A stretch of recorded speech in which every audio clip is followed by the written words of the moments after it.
A very good morning to you. It's Thursday morning and it is a gorgeous, gorgeous English summer morning here in Manchester. Not a cloud in the unspoiled blue sky here today. It is delightful. I'm going to call this video Pain and Pretentiousness. Let's deal with the pain bit first. I was up at 5:15 this morning, and that is because my body is weird since the result of my back injury years ago has developed over the years, and it seems to have a mind of its own. It will get to the point at different times of the morning where it will unilaterally decide that I have had enough sleep. Now, it kind of doesn't matter whether I had a bad pain day the day before and the pain was really bad, so I wasn't able to go to sleep until, let's say, 2 in the morning. My pain will then say, right, you've been asleep long enough, it's my turn to play now. And I go from dead asleep to wide awake, absolutely wide awake. And this morning was one of those mornings.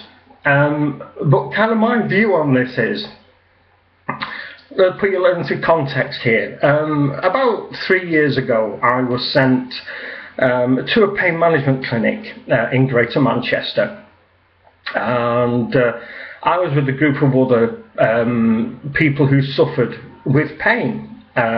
Pain from different things, of course. Many things can cause pain. Many things can cause different types of pain.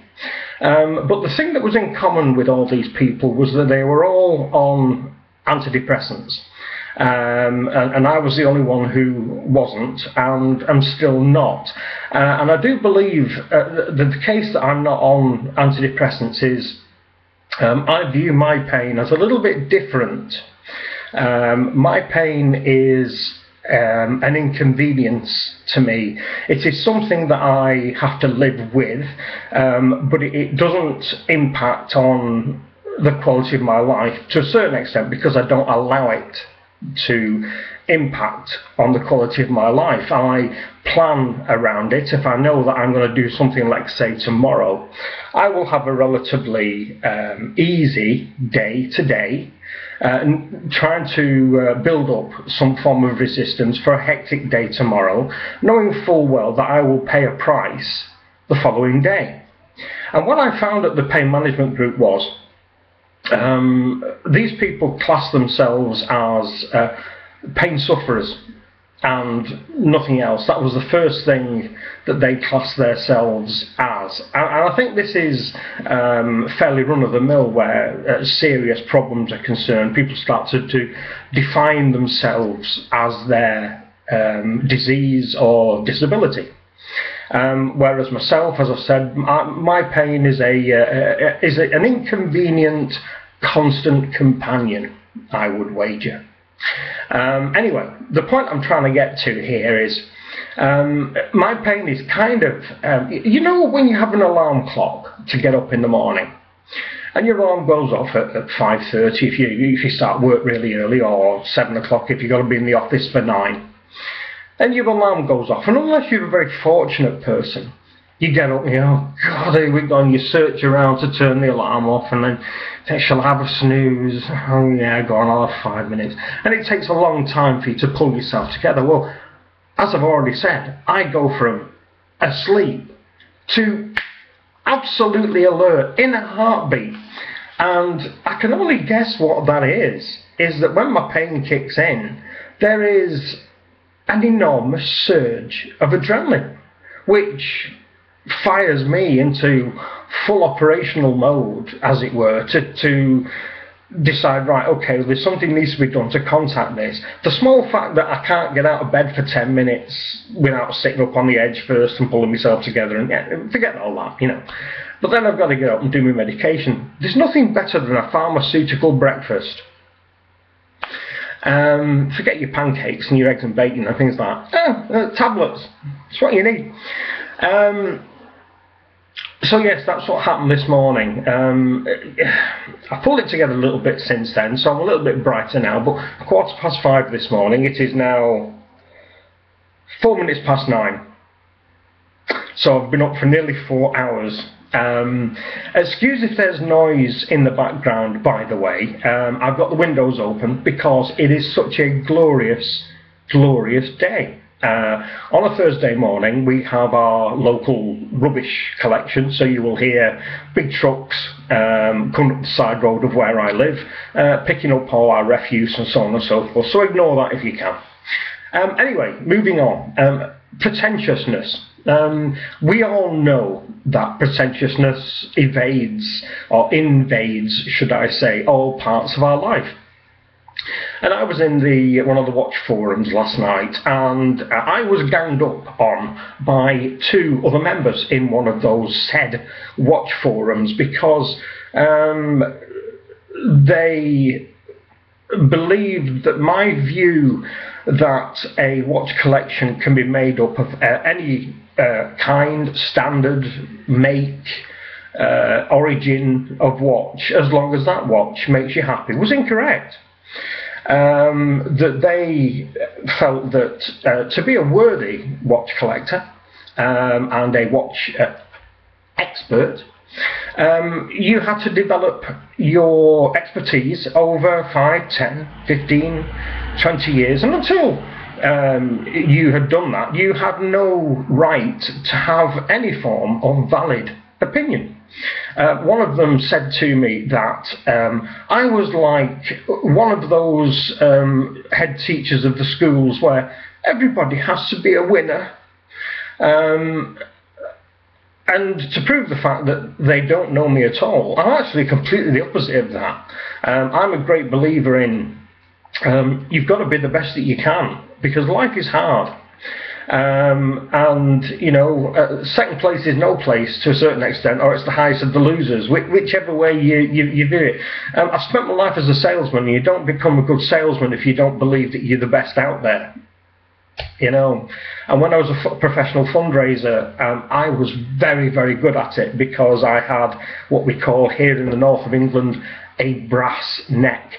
I didn't take no for an answer. So this ethos of everybody's got to win is a ridiculous one, because life is not that fair, and children need to learn that lesson as soon as possible. And I'm not saying that you've got to be a genius at everything, but take my ethos. I'm not a genius at anything.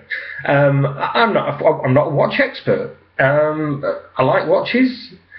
How they look speak to me, and it doesn't matter to me if a watch speaks to me. It's 10 quid, $10, €10, you know, 100 quid, 1,000 quid, $1,000, $10,000, £10,000. It doesn't matter. If a watch speaks to me on an aesthetic level, I like it, and I like it, and that's all it is. So apparently I don't have a valid reason to have an opinion. But the problem I've got with pretentiousness, it tends to go along with any form of perceived expertise, and it doesn't matter what the subject is. It could be wine, for instance. You do get a hell of a lot of wine snobs. I think probably a club should be put together for wine and watch snobs. They tend to be of the same kind of calibre. You know, they do say that you train your palate over the years, and that's fine. You kind of do, because over the years you, if we use wine as an example, you taste more wines, and you will find out over the years that, you know, as a red you might like Chateauneuf de Pont, or some from the expensive Bordeaux ranges, or that kind of thing. But, you know, if you're still partial on a warm summer's evening to a nice cooled Riesling, or a bottle of £4.99 Liebfraumilch that's freshly out of the fridge, and you sat there with friends having a good time, then what exactly is wrong with that? And yet the watch snobs would say, oh, that's sacrilege. You shouldn't let that stuff pass your lips. So pretentiousness seems to be inherent in this business, and I guess to a certain extent is that pretentiousness is just another name for this watch snobbery that's kind of out there.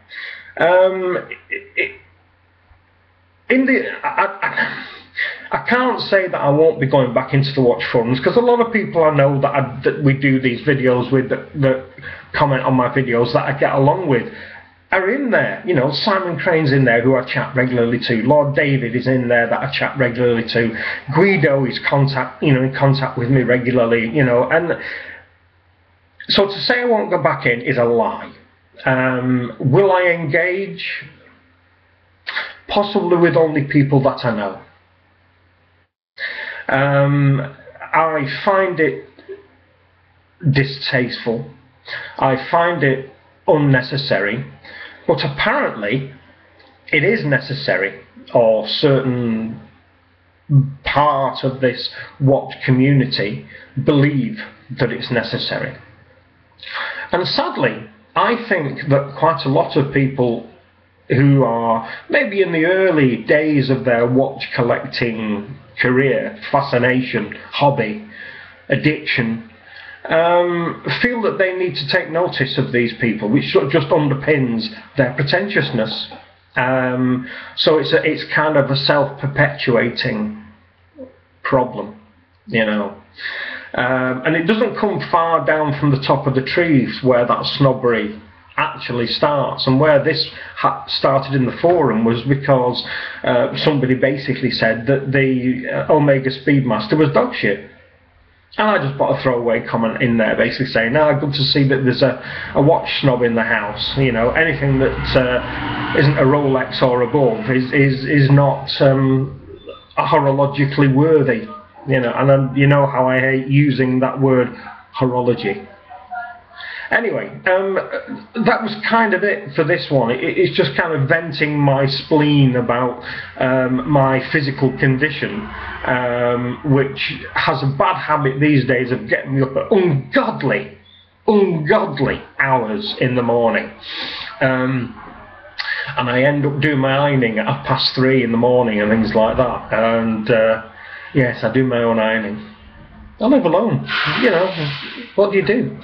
And you know, the pompous nature of this habit that we all have of collecting these little bundles of cogs and springs and dials and fingers and bezels and straps and bracelets, and that's all they are, which is this compilation of bits. It just happens to me that certain of these bits have a name that people adhere some value to. So anyway, that's it for this one. Pain and pretentiousness. Pain's a bad thing, but pretentiousness is worse.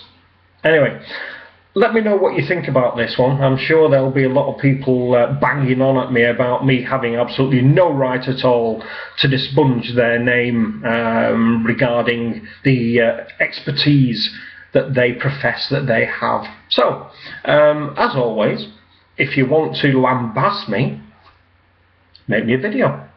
Tell me to my face. If you want to agree with me, make me a video and tell me to my face.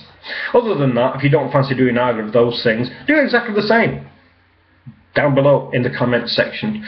Always great to hear from you. I love reading your comments. I will get back to everyone at some point. If you've sent me a comment and I've not got back to you, drop me another line and let me know. I do try to get back to everybody. Sometimes if I have a particularly bad couple of days where pain is concerned, this gets a bit muddled, unfortunately. And I've had, as you know, I've had a couple of days this week where things have not been too great. So I have forgotten you. Do apologise. Send me a reminder. You've got my email address. You know, drop me a line on there. So for this one, I shall speak to you again soon, and I look forward to getting your comments on pain and pretentiousness, or either one. Speak to you soon. Bye bye.